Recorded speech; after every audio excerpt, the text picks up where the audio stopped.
I stood there, frozen in disbelief for a moment longer, watching as she backed up her car, clearly trying to escape the responsibility of what she'd just done. My heart raced, and my thoughts were swirling, but all I could think of was my son. Was he okay? Was he just shaken, or was he seriously injured? I could feel the cold sweat creeping down my neck, my anger rising, but my priority was to ensure Ryan's safety. I reached my son's side in seconds, my hands trembling as I checked him over. His eyes were wide, and he was gripping the armrests of his wheelchair tightly. He was alive, thank God, but he looked so confused and scared. His forehead was creased in pain, but the worst part was his silence. He wasn't crying, but the way he stared at me, it was as though he didn't know how to process what had just happened. "Ryan, are you hurt? Are you okay?"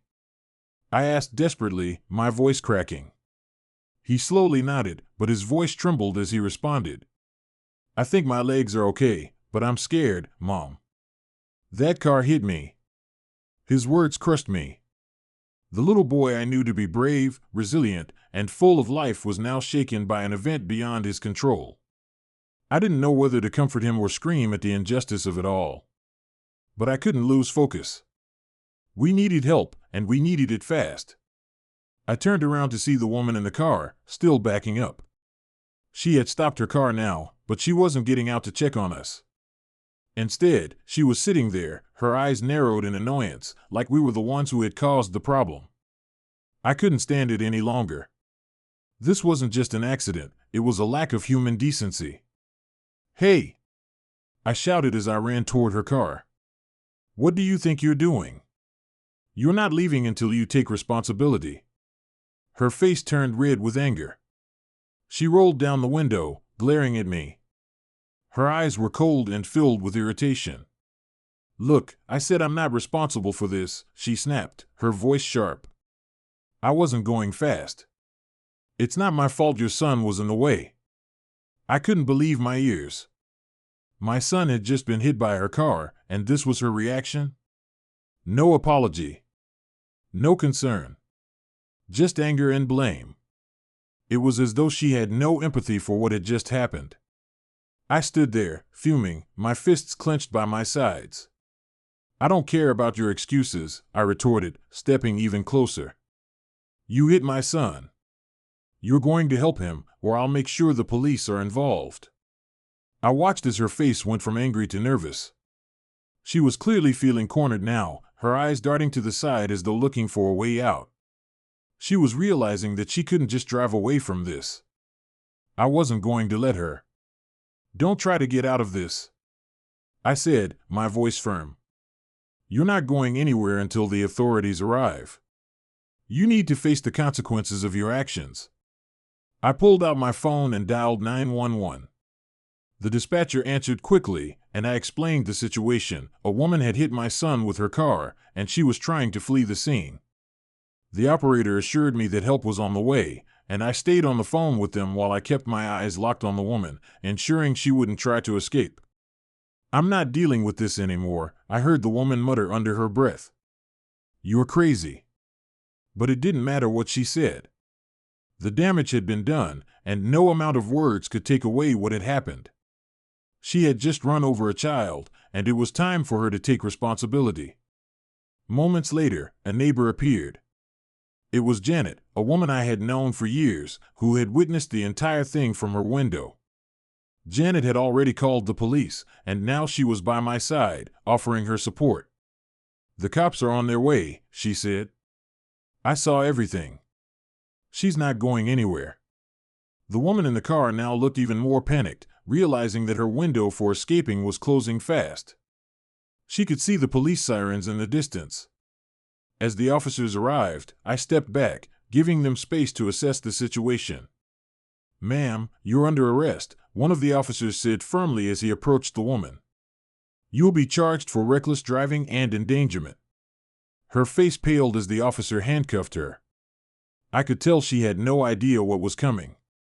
She had been trying to get away with something as serious as this, but now, the consequences of her actions were catching up with her. As the officers escorted her away, I felt a strange sense of relief, though the anger still lingered. This woman's actions were unforgivable. But knowing she would face the legal repercussions gave me a sense of justice for Ryan. The next steps would involve getting his wheelchair repaired and making sure he was okay, but for now, we had to take a moment to let the shock wear off. Ryan still hadn't fully processed the incident, and I wasn't sure when he would. But one thing was for sure, we were going to be okay. No matter what happened next, we would stay strong, and I would make sure my son always knew how much I would protect him.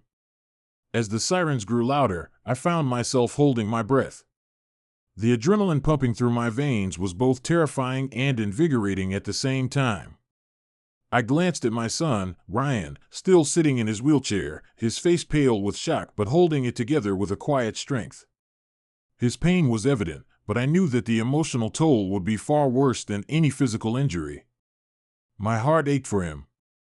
No child should ever have to experience something like this, and the woman who had caused it seemed so completely indifferent to what she had just done. The woman in the car, still seated with her hands gripping the steering wheel, appeared to be unraveling with each passing second. I could see the panic creeping into her eyes as Janet's words hit her like a hammer. Janet had no tolerance for this woman's lack of remorse. Janet was well known in the neighborhood for her no-nonsense attitude, especially when it came to matters of the HOA. I'd seen her get involved in all sorts of issues before, but this was the first time I saw her this invested in someone's safety and well-being. The woman's window slowly rolled down, revealing her once aggressive demeanor now replaced with something less certain, even nervous. "I'm sorry, I don't know why this happened," she said, her voice trembling, as though trying to regain control of the situation. "It was just an accident. I didn't mean it." Janet wasn't swayed. "It doesn't matter if you meant it or not," she snapped. "You ran over a disabled child. This is serious. The police are on their way, and you're not going anywhere until they get here." The woman's face reddened, and she looked over her shoulder, as if considering making a run for it. But she was trapped. The police were coming, and there was no way she could escape her actions now. Her bravado was evaporating, and I couldn't help but feel a sense of satisfaction in seeing her squirm. My son had been in pain, but this woman had been emotionally and morally wrecked by her own recklessness. It wasn't enough to undo what she had done, but it was something. The first police car arrived moments later, its lights flashing in the stillness of the neighborhood. The officer in the car got out quickly, and another squad car pulled in right behind. The woman in the car seemed even more flustered as the officers approached, now fully aware of the gravity of the situation. She tried to muster some defense, but it was clear the officers were no longer interested in her excuses. "I didn't mean to hit him," she repeated, her voice cracking. "I swear, I didn't mean to. Please, you have to understand, it was an accident." But the officers, unfazed by her pleading, stepped up to the scene with professionalism and authority.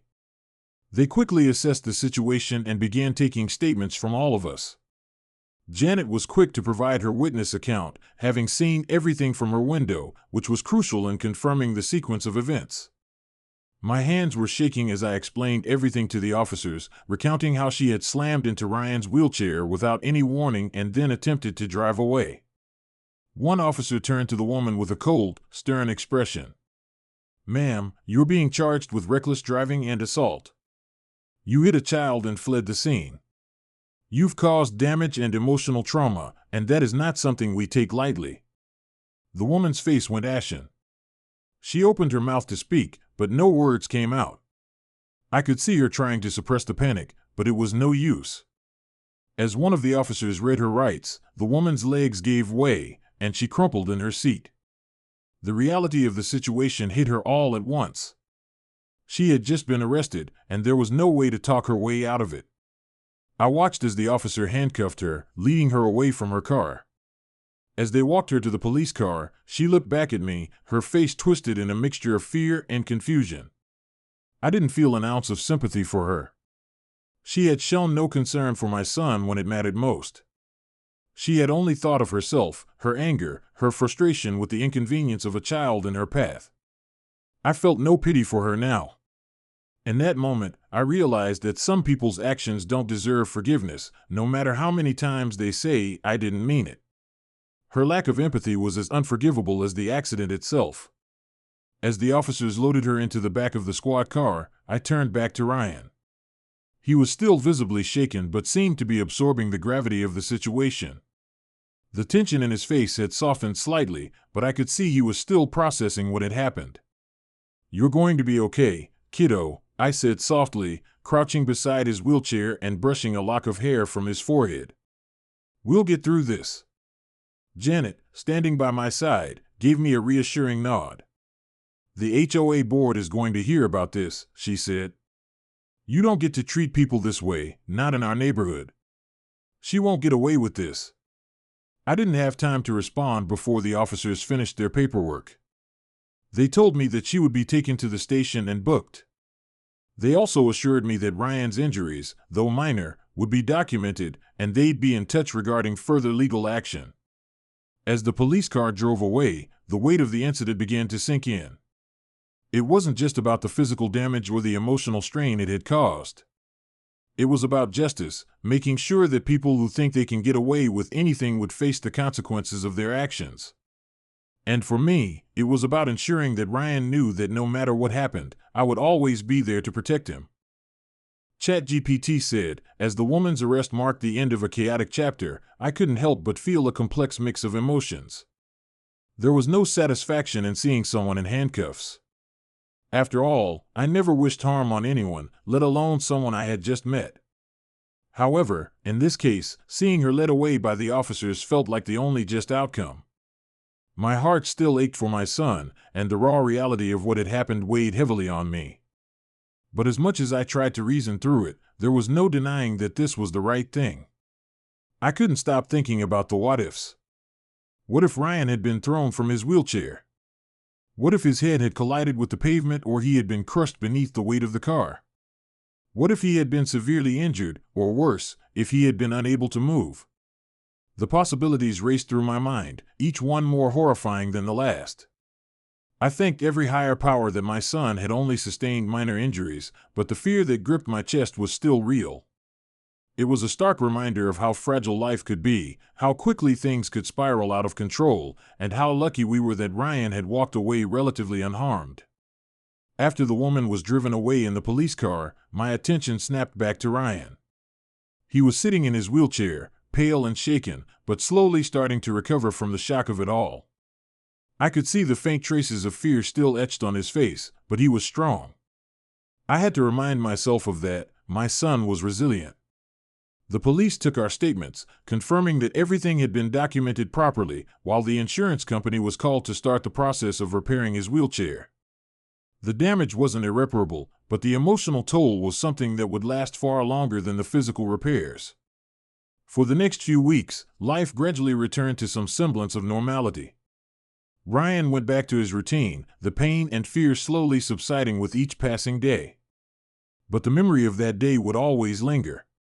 It was a moment that would forever be imprinted on my mind, and on Ryan's heart. The fear and panic of seeing my son in danger, and the anger at the woman who had inflicted this trauma on him, would never fully fade. But what troubled me most wasn't the accident itself, it was the woman's blatant lack of remorse. She hadn't cared about my son in the least. She had shown no concern for his well-being. All she cared about was her own frustration, her anger that she had to stop. She didn't even think to check if Ryan was okay. It wasn't until the police arrived that she seemed to grasp the reality of her actions. She realized that there were consequences to her behavior, and that's when the panic set in. It was clear to me that, in her mind, her actions were nothing more than a minor inconvenience, something to brush off. But the truth was, she had run over a child, and the lack of empathy she showed was more damaging than the accident itself. Eventually, the HOA took action. Janet, ever the advocate for fairness, made sure that the woman's involvement in the neighborhood was addressed. Janet was vocal about what had happened, standing up for our family and ensuring that everyone in the community knew the truth. There was no place for someone like her, someone who treated others with such disregard, on the HOA board. Janet and the other neighbors rallied behind us, offering support and making sure that we had the resources we needed to move forward. The community's response was overwhelming. Neighbors brought us meals, checked in on Ryan's recovery, and even started fundraising efforts to help replace his damaged wheelchair. It was in moments like these that I realized the true strength of the people around us. The outpouring of love and care from our community helped to heal the emotional wounds faster than I could have imagined. It was a reminder that, even in the darkest times, there were always people willing to stand by you. In the end, justice was served. The woman had been removed from the HOA, her reputation tarnished beyond repair. The consequences of her actions were clear, and I knew that this would be a lesson for her and for others who might think they could harm people without consequences. But the real victory was not just in the legal outcome. It was in the strength and support we received from those around us. My son's dignity had been restored, not just through the legal process, but through the kindness and love shown by our neighbors, our friends, and our family. And most importantly, Ryan had his strength, his unbreakable spirit. Nothing, not even someone as cruel as her, could take that away from him. We were moving forward, and we would continue to thrive, no matter the obstacles we faced. This experience had tested us, but it had also brought us closer, teaching us about resilience, community, and the power of justice. I would never forget what happened that day, but I knew that Ryan and I would emerge stronger than ever, ready to face whatever came next with strength and courage.